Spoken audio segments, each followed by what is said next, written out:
Most people want change, but almost no one is willing to do what it takes. They wait for the big break, the magic moment, the overnight success. But the truth, success is never an explosion. It's a slow burn, a spark that grows one tiny step at a time. The 1% mindset is not about being perfect. It's about being better. It's about showing up, even when you don't feel like it. It's about doing what others won't, so you can live how others can't. This is the mindset that separates the dreamers from the doers, the average from the unstoppable. Today, you learn how to build it. Today, you become the 1%. Big goals are intimidating. They make you freeze, doubt, and procrastinate. But the 1% mindset breaks the mountain into pebbles. It's about small wins, tiny victories that stack up day after day. You don't need to run a marathon today. You just need to lace up your shoes. You don't need to write a book tonight. You just need to write one page. Every small win is a vote for the person you want to become. Stack enough of them, you'll look back one day and realize you've climbed a mountain. The 1% mindset is powered by the compound effect. Small actions, repeated consistently, create massive results over time. Think about it. If you improve by just 1% every day, you're not just 365% better after a year. You're almost 38 times better, thanks to compounding. It's not about intensity. It's about consistency. It's about showing up again and again, even when no one's watching. The compound effect works both ways. Good habits build you up. Bad habits break you down. Choose wisely. Perfection is the enemy of progress. Most people never start because they're afraid to be imperfect. But the 1% mindset knows that progress is messy, awkward, and full of mistakes. Don't wait for the perfect plan, the perfect mood, or the perfect moment. Start now. Start small. Start scared. The last thing you should lack in the mess of the world today is motivation, because you are running out of time. What's really scary is this. 37. I was broke for most of my life, and even I have disdain. Because I look at them and go, you didn't try at all. I did it.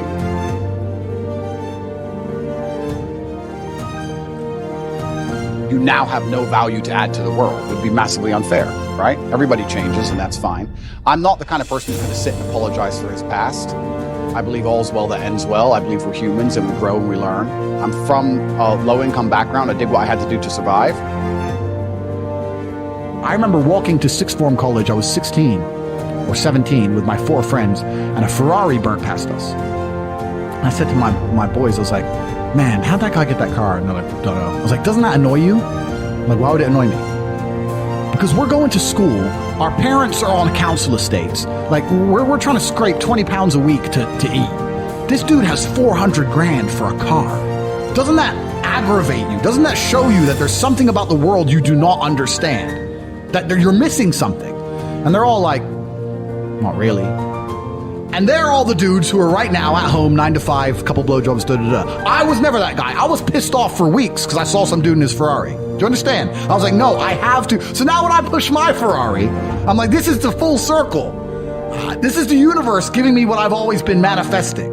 Does that make sense? So now when people say, Andrew, why do you have 17 supercars? Because I have 17. I have every brand you can fucking name. I have 17 cars. I have over $10 million of cars. But because it was a car, these cars used to piss me off. So now I have to have them all. I don't even drive them. I have to have them.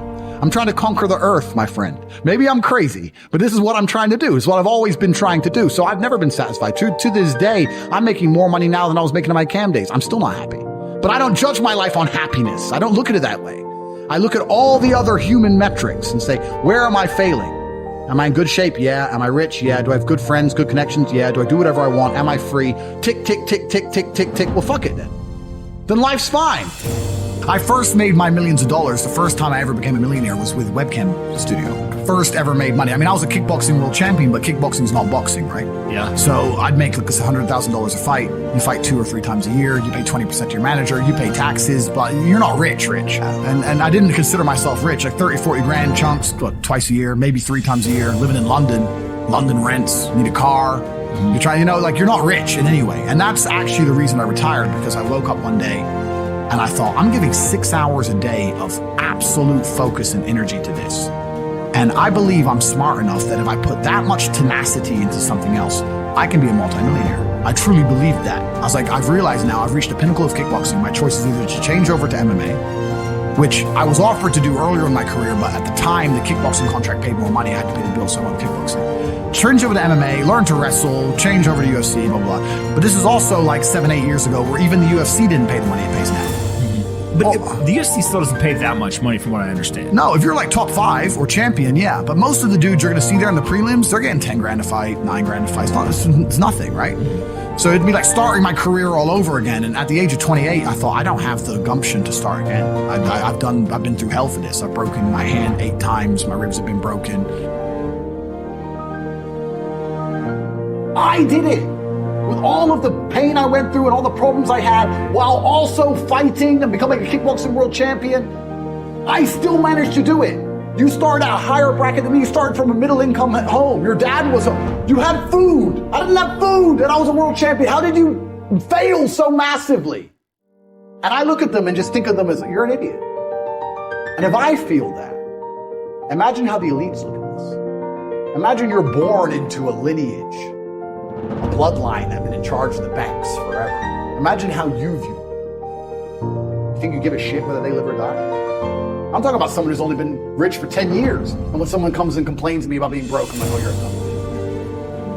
So imagine you were born filthy rich and your family's always been rich. And you're told about how your family's always controlling you. Imagine how much disdain the elites truly have for the common man. I'm talking as a common man. Then you start to understand how this world's really working. Because they don't give a shit. If you say to the elites, if you pour third worlders into this nation, you will make 3% more per year. However, the common man will have to deal with crime, rape, murder, drugs, human trafficking. He'll sit there and go, I'm doing 3%. Why would he do that? Then you have a community where the only people who can protect it left are the men. Men who care about their daughters, care about their wives. Those men have to be masculine men, brave men. They're on their soul. Discuss that for the last 2 hours. Now they're afraid. All the buildings look the same anyway. Why don't we just move? Let's just move. Let's just scurry. And you start to lose the major cities of your nation. I think the universe is absolutely and utterly giving. I've never seen anybody dedicate themselves to something completely and fail. I've never seen somebody eat right, go to the gym every day, train really hard, and not be in good shape. I've literally never seen it. The universe is extremely giving. If you actually try, and you actually want it, and you're actually not making excuses, lying, talking shit, you're gonna get what you want. So when I see people who don't have what they want, I consider them losers. And this may be elitist, I understand that. But if I put myself through endless pain to end up where I am, it's very hard for me to have sympathy on the man who's afraid of pain. You're avoiding pain. I've been through endless. I now have everything I've ever desired. You have none of the things you desire. Am I supposed to feel sorry for you? Because you took the easy way out?